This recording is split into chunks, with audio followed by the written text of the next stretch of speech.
We kick off 2025 with Camp Cupcake, yes. If everyone else is going to say it, I will too. The January camp for the United States men's national team. The roster was announced. As you know, this is a unique camp to us here in the United States. Because of our domestic league, there is that little window. It's not a FIFA date, but you have these MLS players sitting around for their preseason. So why not? Really, why not?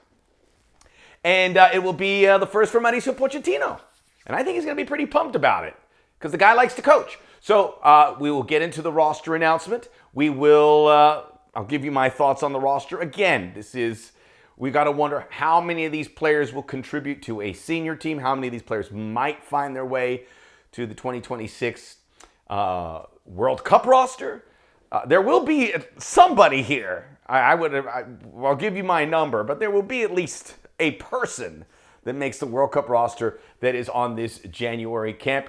We'll break it all down here on the Soccer OG. Hit that smash button. Smash that button. The subscribe button. Give us some thumbs up. Leave us a comment. We'll be happy to open up a discourse. As you know, we're very excited for 2025. So 2 games in front of the United States. The players will start reporting for their camp in Fort Lauderdale, which is kind of becoming a mini hub for the United States. The first game will be in Fort Lauderdale, now where the Inter Miami plays, which isn't the greatest stadium. They're going to have a great stadium soon, but I don't like playing there. I think there are better options.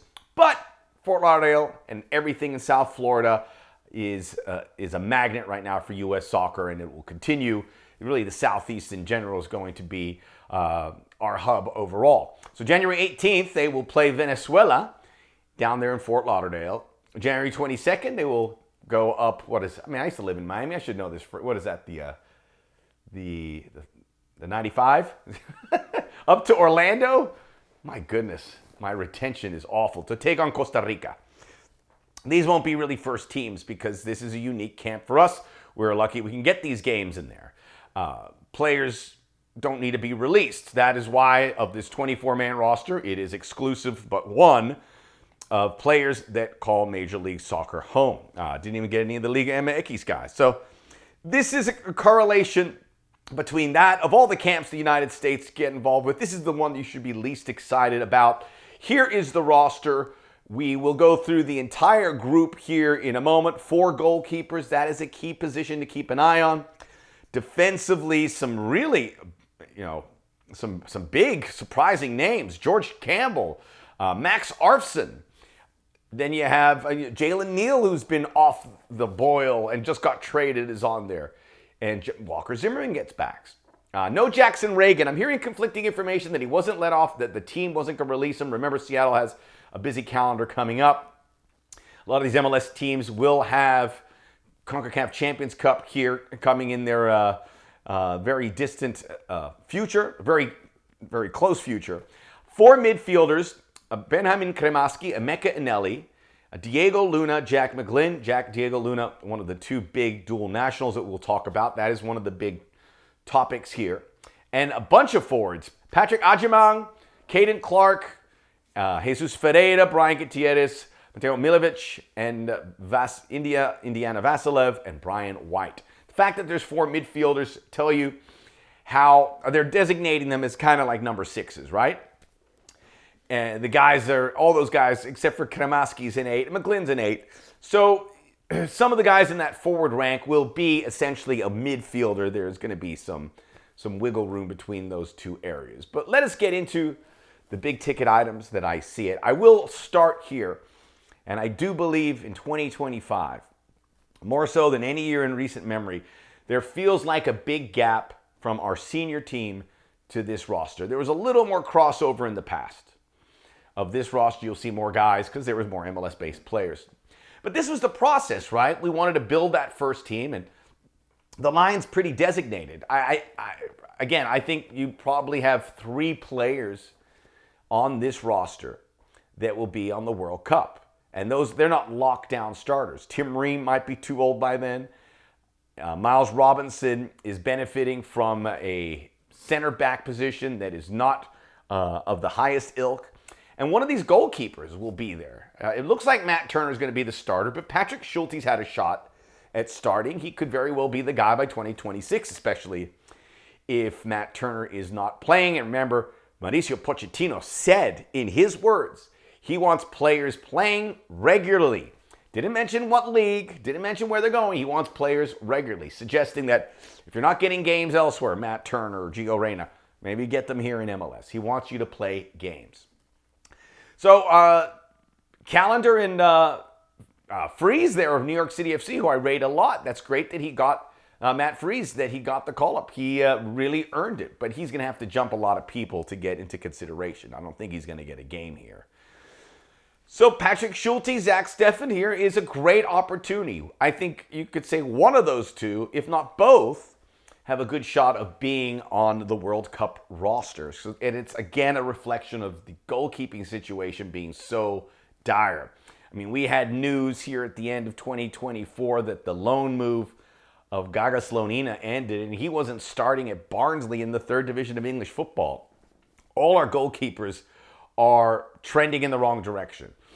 We don't have that crop, but this is a story that has been well documented. We just have to accept it and hope somebody can step up to the plate when we need it. Remember, in 2022, our World Cup team was built on defense. We didn't give up a lot of goals. We didn't score goals, but we didn't give up a lot of goals. I think we're going to be more of a high-scoring, swashbuckling team, which might leave you open. So we shall see. We need a good defense. It may not be as good as it was in 2022, but we need a good defensive core.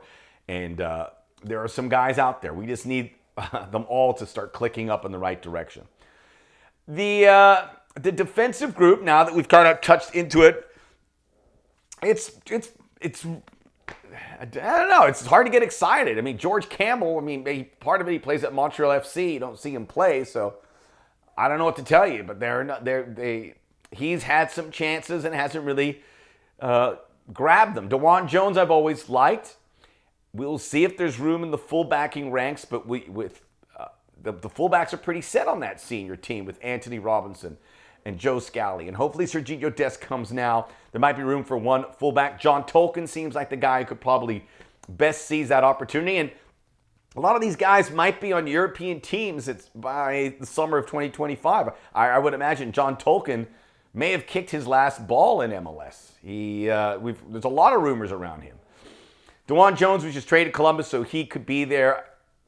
If you're bringing in this B team, I don't know why you're bringing Tim Ream, except you just want him to be part of this.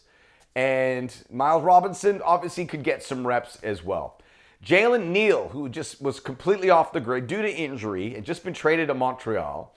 I guess you bring in the young guy, but he's done nothing to deserve it. He has done nothing to earn this spot.